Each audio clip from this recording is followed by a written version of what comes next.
Hello, Art of Passionate Intimacy. This is Violet Lang, and I am totally devoted to helping women find love through pleasure.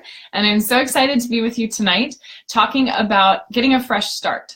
So this is the time of year when we clean out our cupboards, our junk drawers, make trips to Goodwill. Like there's this energy that we can feel that whether it's nature or whether it's just within our own lives, that things are changing, buzzing, growing, and transitioning. So I'm curious if any of you watching this have already started your spring cleaning process. If so, just hit like or write a little comment in. And how do you feel about it? Do you like spring cleaning, or is it kind of a drag?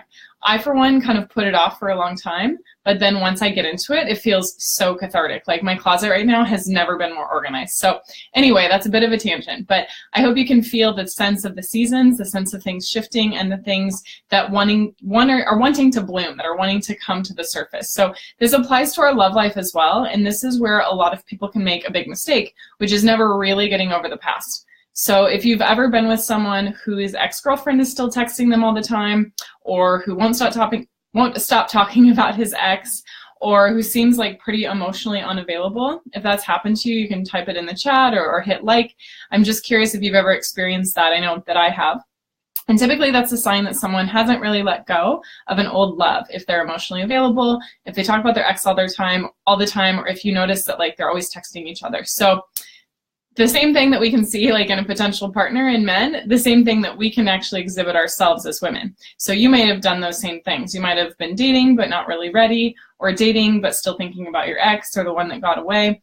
And the reason that this is a huge problem is because it's taking up our mental capacity, our emotional capacity to really receive like the love that we want. And we're really living in the past when we're still stuck on an ex.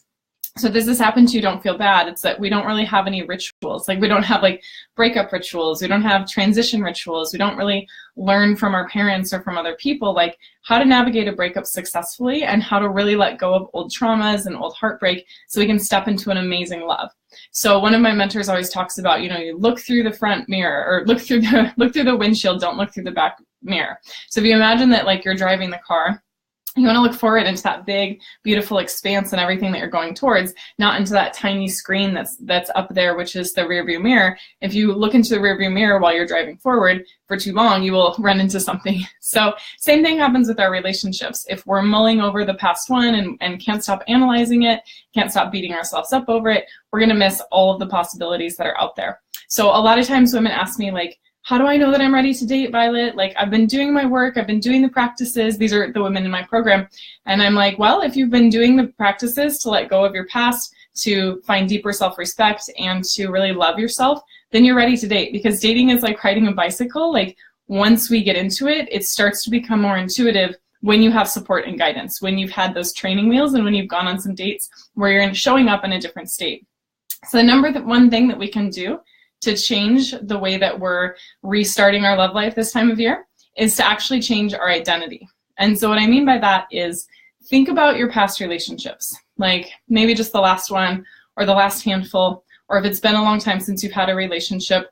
Hello, hi Melanie. If it's been a long time since you've had a relationship, I want you to just think about an ex or think about a relationship that comes to mind. And I want you to ask yourself, like, who was I in that relationship? Maybe I was jealous. Maybe I was resentful. Maybe I was immature. Maybe I was afraid. There's probably positive things as well. Like maybe I was loving, maybe I was kind. But in general, when relationships don't work out, we're showing up in a way that's not really serving us or serving our partner. So if I think about some of my past relationships, like one that I had when I was, I think 33, so about 4 years ago, I think I was acting like I was a 17-year-old. Like I was jealous all the time. I had trust issues, and there was a lot of stuff from my past that kept coming up. So when I think about who I was in my past relationships, it's not an identity that I want to take into the future. What I would rather have you do is build an identity of being a woman of love, of being a committed partner, of being a woman who's so fantastically in her feminine that she's just irresistible to her man. And so when we build this future identity, it's a great way to let go of the past, because it's easiest to change our behavior through identity versus through like rules. Like We can set a rule with our health, like I'm not going to eat sugar. This is me, by the way, I love sugar. And so I'm always trying to tell myself like, I don't, I'm not eating sugar or whatever, but I'm a rebel. And so I'm always trying to break the rules, and that doesn't really work for me. But what does work for me is identity. Like, oh, I'm not a woman who would eat sugar. Like, sugar is poison. Then it's way easier for me to stick with it when I have this identity as someone who eats really healthy and always honors her body. So the same thing happens with dating and with love, is like building this new identity that's really going to support you and your future partner, instead of letting your identity from the past and who you were with exes and the type of woman that you are come forward into the future. And that goes for ruminating or overanalyzing or bringing all of those old experiences. So of course, there's a lot of other things that you can do to have a fresh start and to get a restart, but the identity is the number one thing.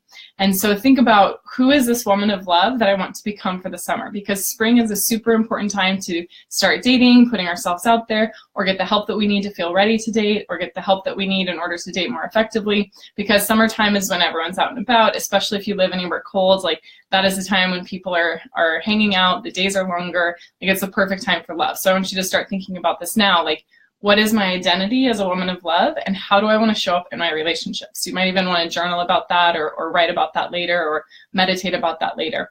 And what are the qualities that I want to embody to share with my future partner? And it might be something like compassion, or peace, or power, or feistiness, or sexiness. Like, it will be different for each woman. But instead of thinking of our relationship just through the lens of the man, think about the relationship through your own lens and who you're becoming. Because I do believe that relationships are the most complex thing that we will ever do on the planet. It's a lot harder to create a successful relationship than it is to launch a business or do those things. Because with a relationship, we've got two people who are really trying to figure things out, and that oftentimes are reenacting patterns from the past and don't always have like the clarity or the focus or just the consciousness to be able to see through some of our patterns. So with the complexity of relationships, especially now with the changing roles of men and women, with different types of partnership that's out there, different experience, and the fact that people are coupling up even later, there's just a lot more experience that we're coming into it that maybe wasn't the truth like when our parents were getting together. So makes it all that more important to really be ready and be conscious about how we date and to create an identity that really serves us.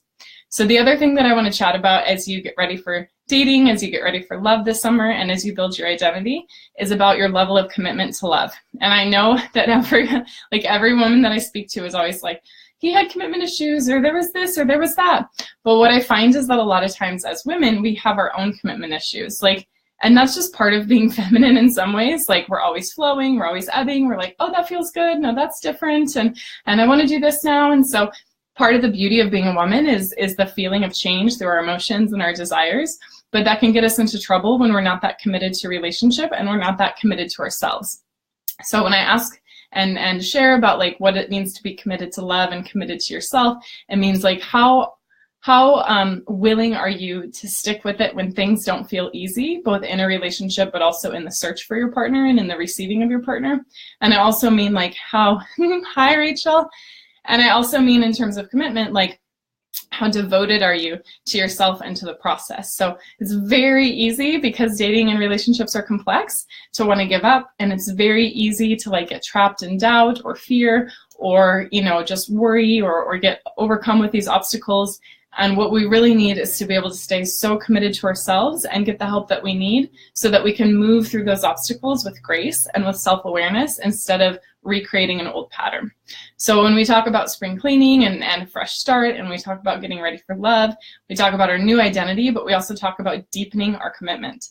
So one of my teachers always says that we either change through total panic, through going through something traumatic, or as human beings, we change because our vision is so big that we can't stay where we are right now any longer. Like, it's more painful, like that quote, to stay where we are than it is to leap forward into the unknown.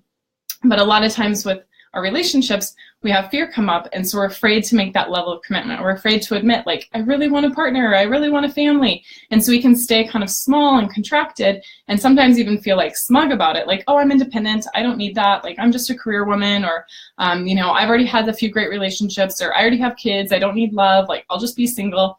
But what I find underneath the surface of a lot of that is just the pain of the fear of maybe not getting what we want. So if we peel back the onion and go deeper into our heart, oftentimes we find that there's this part of us that deeply, deeply, deeply wants love and wants to be able to commit to having love in our life, but that we've been afraid to make that commitment and afraid to like stake that claim. So we can either wait until it gets really, really, really bad, like we've attracted more narcissists, or we've had more breakups, or we've, you know, punished ourselves more with attracting the wrong men, and we can wait until we get into that dark place where we need like a life raft. Or we can be like, you know what? I deserve amazing love. I'm totally committed to it, and I'm super excited about it. So we can ramp up our level of change when we ramp up our level of commitment.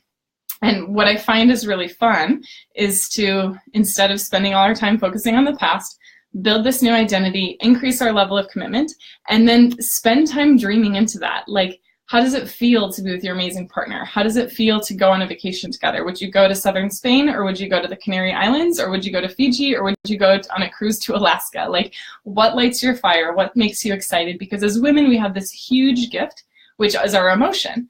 And men have emotion too, but as women, I find that we have more powerful or larger expressions of emotion, and that is like your fuel. We get to create with emotion. It provides all this power. It provides all of this, boom, into our creation. So when we can feel our creation, then we're able to harness the power of our feeling and put behind it so much more, which helps it happen so much more quickly. So when we're applying this to dating and love, it means like, let yourself dream instead of thinking like, oh, I've got to minimize what I want. Like, dream as big as you can and savor that sensation of that desire. Savor the sensation of planning an amazing trip, or, thinking about like, you know, what a romantic date would be, or all the things that you've wanted to do in your city that you've never had a chance to do. Like, use the opportunity as you dream into the future to get excited and to build momentum and to step into that new identity and to step into that new love. So I know I used a lot of metaphors tonight, but I just really want to bring home the point that you can absolutely have a fresh start. This is the perfect season for that, the perfect energetic time of year for that. But we've got to clean out our closet, so to speak, of the old. We've got to shed those old identities, step into a new identity, and increase our level of commitment to ourselves. Because if we don't, time can really pass us by, and I don't want to see that happen for you.